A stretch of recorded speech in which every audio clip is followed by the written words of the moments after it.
ভাইয়া পেঁয়াজ কত করে? 120 আলু আলু পেঁয়াজ কি দুটো ভাগ করে দাও একই 120 করে আলু 70 রসুন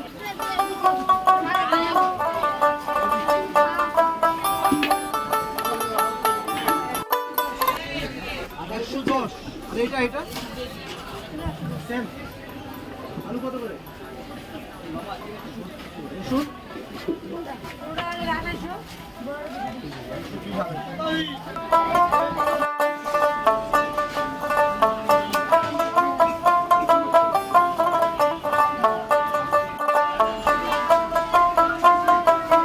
ভয় পাবে না।